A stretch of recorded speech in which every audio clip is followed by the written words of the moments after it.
Hi dears, welcome back. ನಾನು cilia. ಇವತ್ತು ನಾನು ಬಂದಿರೋದು ಮೆಂತೆಕಾಳು ಮತ್ತು ಇಡೀ ರಾಗಿಯನ್ನು ಉಪಯೋಗಿಸಿಕೊಂಡು ಮಾಡುವಂತಹ ಒಂದು ರೆಸಿಪಿ. ಶುಗರ್, BP, ಕೊಲೆಸ್ಟ್ರಾಲ್ ಎಲ್ಲ ಕಂಟ್ರೋಲ್ ಆಗಲಿಕ್ಕೆ ತುಂಬ ಉತ್ತಮ ಈ ಆಹಾರ. ಫಸ್ಟಿಗೆ ಈ ಥರ ಒಂದು ಬೌಲ್ ತಗೊಂಡಿದ್ದೀನಿ. ಅಳತೆಗೋಸ್ಕರ ಈ ಥರ ದೊಡ್ಡ ಒಂದು ಚಮಚ. ಈ ಚಮಚಕ್ಕೆ 3 ಚಮಚ ಮೆಂತೆಕಾಳನ್ನು ಬೌಲಿಗೆ ಹಾಕ್ತಾ ಇದ್ದೀನಿ. ಮೆಂತೆಕಾಳಿನ ಕ್ವಾಂಟಿಟಿ ನಿಮಗೆ ಹೆಚ್ಚು ಕಮ್ಮಿ ಮಾಡ್ಕೋಬಹುದು. ನಾನಿಲ್ಲಿ 3 ಚಮಚ ಮೆಂತೆಕಾಳನ್ನು ತಗೊಂಡಿದ್ದೀನಿ. ಈ ಮೆಂತೆಕಾಳನ್ನು ಚೆನ್ನಾಗಿ ಒಂದು 3-4 ಸರ್ತಿ ನಾವು ಇದನ್ನು ಕ್ಲೀನ್ ಮಾಡಬೇಕು. ಕ್ಲೀನ್ ಮಾಡಿ 5ರಿಂದ 6 ಗಂಟೆ ನಾವು ಈ ಮೆಂತೆಕಾಳನ್ನು ನೆನೆಸಬೇಕು. ನೀರು ಹಾಕಿ ನೆನೆಸಬೇಕು. ಅದೇ ರೀತಿ ಇನ್ನೊಂದು ಬೌಲ್ ತಗೊಂಡು ಅದೇ ಅಳತೆ ನಾವು ಯಾವ ಚಮಚದಲ್ಲಿ ಮೆಂತೆಕಾಳನ್ನು ತಗೊಂಡಿದ್ದೀವೋ ಅದೇ ಚಮಚಕ್ಕೆ 3 ಚಮಚ ಇಡೀ ರಾಗಿನ ತಗೋಬೇಕು. ಈ ರಾಗಿಯನ್ನು ಕೂಡ ನಾವು ಒಂದು 4-5 ಸರ್ತಿ ಕ್ಲೀನ್ ಮಾಡಿ ನೀರಲ್ಲಿ ನೆನೆಸಲಿಕ್ಕೆ ಬಿಡಬೇಕು. ರಾಗಿಯಲ್ಲಿ ನಮಗೆ ಗೊತ್ತಿರುತ್ತೆ ತುಂಬ ಸ್ವಲ್ಪ ಕಸ ಎಲ್ಲ ಇರುತ್ತೆ. ಅದಕ್ಕೋಸ್ಕರ ಚೆನ್ನಾಗಿ ಇದನ್ನು ಕ್ಲೀನ್ ಮಾಡಿ 1 ಗಂಟೆ ಇದನ್ನು ನೆನೆಸಬೇಕು. ಮೆಂತೆಕಾಳು ನಾನು 6 ಗಂಟೆ ನೆನೆಯಲಿಕ್ಕೆ ಬಿಟ್ಟಿದ್ದೆ. ಅದೇ ರೀತಿ ರಾಗಿಯನ್ನು 1 ಗಂಟೆ ನೆನೆಯಲಿಕ್ಕೆ ಬಿಟ್ಟಿದ್ದೆ. ನೋಡಿ, ಇನ್ನು ನಮ್ಮದು ರೆಸಿಪಿನ ತಯಾರು ಮಾಡೋಣ. ಫಸ್ಟಿಗೆ ಈ ಥರ ಒಂದು ಕುಕ್ಕರ್ ತಗೊಂಡು ಮೆಂತೆಕಾಳನ್ನು ಕುಕ್ಕರಿಗೆ ಹಾಕಿ ಒಂದು 3ರಿಂದ 4 ವಿಸಿಲ್ ಆಗುವಷ್ಟು ನಾವು ಇದನ್ನು ಬೇಯಿಸಬೇಕು. ಮೆಂತೆಕಾಳು ನಾವು ಹಾಕುವಾಗ ನೆನೆ ಹಾಕಿದ ಆ ನೀರು ಸಮೇತ ಹಾಕಬೇಕು. ಆಮೇಲೆ ಇನ್ನು ಸ್ವಲ್ಪ ನೀರು ಹಾಕಿ ಇದನ್ನು ಬೇಯಿಸಲಿಕ್ಕೆ ಇಡೋಣ. ಮೆಂತೆಕಾಳು ಬೇಯುವ ಟೈಮಲ್ಲಿ ನಾವು ನೆನೆ ಹಾಕಿರುವಂತಹ ರಾಗಿಯನ್ನು ರುಬ್ಬಬೇಕು. ನೋಡಿ, ನಾವು ನೆನೆ ಹಾಕಿರುವಂತಹ ರಾಗಿ ಆ ನೀರು ಸಮೇತ ನಾವು ಮಿಕ್ಸಿ ಜಾರಿಗೆ ಹಾಕಬೇಕು. ನಾವು ರಾಗಿ ನೆನೆ ಹಾಕುವಾಗಲೇ ಇದನ್ನು ಚೆನ್ನಾಗಿ ಕ್ಲೀನ್ ಮಾಡಿ ನೆನೆ ಹಾಕಿರೋದು. ಆ ನೀರು ಸಮೇತ ನಾನು ಇದನ್ನು ಮಿಕ್ಸಿ ಜಾರಿಗೆ ಹಾಕ್ತಾ ಇದ್ದೀನಿ. ಈ ರೆಸಿಪಿ ನೀವು ತಯಾರು ಮಾಡುವಾಗ ಇಡೀ ರಾಗಿಯನ್ನೇ ಉಪಯೋಗಿಸಿ. ಇಡೀ ರಾಗಿನೇ ಇದಕ್ಕೆ ತುಂಬ ಉತ್ತಮ. ನೋಡಿ, ಇನ್ನು ನಾವು ಇದಕ್ಕೆ ಹಾಕೋದು 2 ಏಲಕ್ಕಿ. ಒಳ್ಳೆ ಒಂದು ಟೇಸ್ಟ್ ಬರಲಿಕ್ಕೋಸ್ಕರ 2 ಏಲಕ್ಕಿ ಹಾಕ್ತಾಯಿದ್ದೀವಿ. ಅದೇ ರೀತಿ 1 ಕಪ್ ತೆಂಗಿನಕಾಯಿ ತುರಿ. ತೆಂಗಿನಕಾಯಿ ತುರಿ ಬೇಡ ಅಂದರೆ ನಿಮಗೆ ಸ್ಕಿಪ್ ಮಾಡಬಹುದು. ತೆಂಗಿನಕಾಯಿ ತುರಿ ಹಾಕಿದರೆ ಒಳ್ಳೆ ಟೇಸ್ಟ್ ಬರುತ್ತೆ. ಇನ್ನು ಸ್ವಲ್ಪ ನೀರು ಹಾಕಿ ಇದನ್ನು ಚೆನ್ನಾಗಿ ನಾವು ರುಬ್ಬಬೇಕು. ರಾಗಿ, ಏಲಕ್ಕಿ, ಅದೇ ರೀತಿ ತೆಂಗಿನಕಾಯಿ ತುರಿಯನ್ನೆಲ್ಲ ನೈಸಾಗಿ ರುಬ್ಬಿದ್ದೀನಿ. ಇನ್ನು ಈ ಥರ ಒಂದು ಪಾತ್ರೆಗೆ ನಾವಿದನ್ನು ಸೋಸಿ ತೆಗಿಬೇಕು. ನಮ್ಮ ಅಜ್ಜಿ ಯಾವಾಗಲೂ ಹೇಳ್ತಾರೆ, ದಿನಕ್ಕೆ 1 ಹೊತ್ತಿನ ಅನ್ನ ಬಿಟ್ಟು ಇದೇ ರೀತಿ ರಾಗಿ ಮೆಂತೆಕಾಳನ್ನು ಮಾಡಿ ಸೇವಿಸಿದರೆ ಈ ಜನ್ಮದಲ್ಲಿ BP, ಶುಗರ್, ಕೊಲೆಸ್ಟ್ರಾಲ್ ಬರುವುದೇ ಇಲ್ಲ ಅಂತ. ನೋಡಿ, ಫಸ್ಟ್ ಒಂದು ಸರ್ತಿ ನಾನು ಇದನ್ನು ರುಬ್ಬಿ ಇದೇ ರೀತಿ ಚೆನ್ನಾಗಿ ಸೋಸಿ ತೆಗೆದಿದ್ದೀನಿ. ಇನ್ನೊಂದು ಸರ್ತಿ ನಾವಿದನ್ನು ಮಿಕ್ಸಿ ಜಾರಿಗೆ ಹಾಕಿ ಗ್ರೈಂಡ್ ಮಾಡಿ ಇದನ್ನು ಇದೇ ರೀತಿ ಸೋಸಿ ತೆಗಿಬೇಕು. ನೋಡಿ, ಸೆಕೆಂಡ್ ಸರ್ತಿ ಇನ್ನು ನಾನು ಇದನ್ನು ರುಬ್ಬಿ ತರ್ತೀನಿ. ನೋಡಿ, 2ನೇ ಸಾರಿ ಸಹ ನಾನು ಇದನ್ನು ಮಿಕ್ಸಿ ಜಾರಿಗೆ ಹಾಕಿ ಚೆನ್ನಾಗಿ ರುಬ್ಬಿದ್ದೀನಿ. ಇನ್ನು ಇದನ್ನು ಕೂಡ ನಾವು ಸೋಸಿ ತೆಗಿಬೇಕು. ಶುಗರ್ ಜಾಸ್ತಿ ಇರುವವರು ದಿನಕ್ಕೆ 1 ಸಾರಿ ಬೆಳಿಗ್ಗೆ ಬ್ರೇಕ್ಫಾಸ್ಟಿಗೆ ಅಥವಾ ಡಿನ್ನರಿಗೆ ಇದೇ ರೀತಿ ಮಾಡಿ ಸೇವಿಸಿದರೆ ಖಂಡಿತವಾಗ್ಲೂ ಶುಗರ್ ಕಂಟ್ರೋಲ್ ಆಗುತ್ತೆ. ನೋಡಿ, ಇದಕ್ಕೆ ಇನ್ನೂ ಸ್ವಲ್ಪ ನೀರು, ನಮಗೆ ಎಷ್ಟು ಬೇಕೋ ಸ್ವಲ್ಪ ನೀರು ಹಾಕಿ ಇದನ್ನೆಲ್ಲ ಚೆನ್ನಾಗಿ ಇದೇ ರೀತಿ ನಾವು ಪ್ರೆಸ್ ಮಾಡಿ ಸ್ವಲ್ಪ ಇದನ್ನು ಸೋಸಿ ತೆಗೆದಿದ್ದೀನಿ.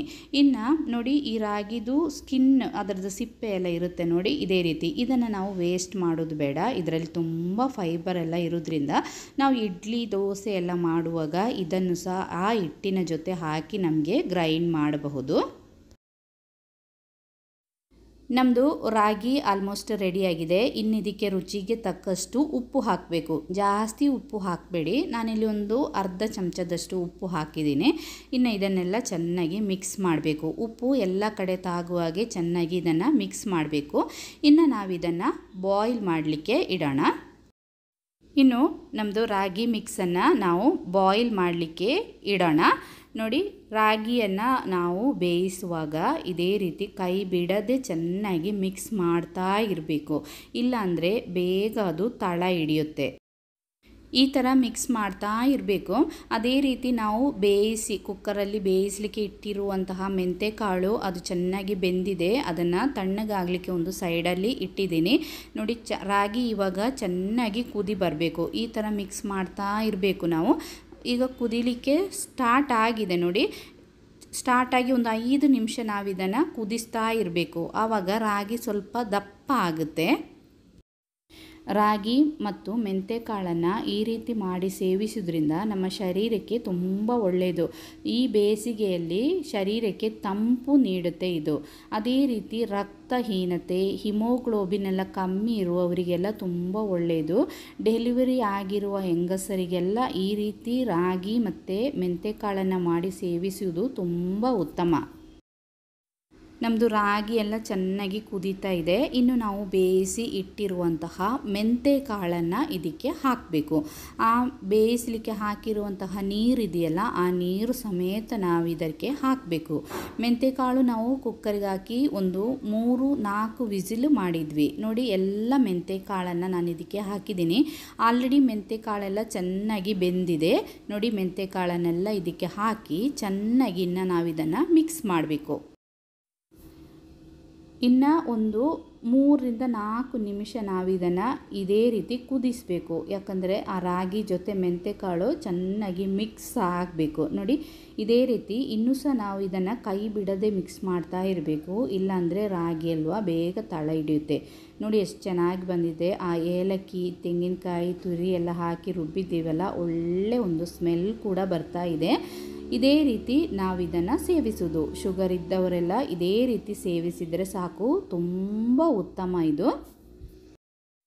ಶುಗರೆಲ್ಲ ಇಲ್ಲದವರು ಮಕ್ಕಳಿಗೆಲ್ಲ ಕೊಡೋದಾದರೆ ಇದಕ್ಕೆ ಸ್ವಲ್ಪ ಡ್ರೈ ಫ್ರೂಟ್ಸ್ ಎಲ್ಲ ಹಾಕ್ಬೋದು. ಅದೇ ರೀತಿ ಸ್ವಲ್ಪ ಬೆಲ್ಲ ಪಾಕ ಮಾಡಿ ಇದಕ್ಕೆ ಸೇರಿಸಿದ್ರೂ ತುಂಬ ಟೇಸ್ಟ್ ಆಗಿರುತ್ತೆ.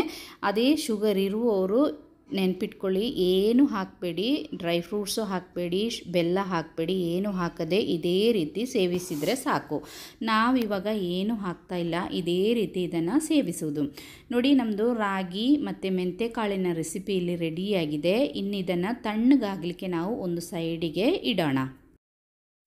ಬೆಲ್ಲ ಪಾಕ ಮಾಡಿ ಹಾಕುವುದಾದರೆ ಈ ಸ್ಟೇಜಲ್ಲಿ ಬೆಲ್ಲವನ್ನು ಪಾಕ ಮಾಡಿ ಇದಕ್ಕೆ ಹಾಕಿ ಚೆನ್ನಾಗಿ ಮಿಕ್ಸ್ ಮಾಡಿ ತಣ್ಣಗಾಗಲಿಕ್ಕೆ ನಾವು ಬಿಡಬೇಕು. ಇವಾಗ ನಾನಿಲ್ಲಿ ಏನು ಹಾಕ್ತಾಯಿಲ್ಲ, ಬರೀ ಸ್ವಲ್ಪ ಉಪ್ಪು ಮಾತ್ರ ಹಾಕಿದ್ದು ನೋಡಿ. ನಮ್ಮ ರೆಸಿಪಿಯಲ್ಲಿ ತಣ್ಣಗಾಗಿದೆ. ಇನ್ನು ನಾವಿದನ್ನು ಸರ್ವ್ ಮಾಡಬಹುದು ನೋಡಿ. ಇದೇ ರೀತಿ ಒಂದು ಬೌಲ್ ನಾವು ಸೇವಿಸಿದರೆ ಸಾಕು, ಬೆಳಿಗ್ಗೆ ಬ್ರೇಕ್ಫಾಸ್ಟಿಗೆ ಅಥವಾ ಡಿನ್ನರಿಗೆ.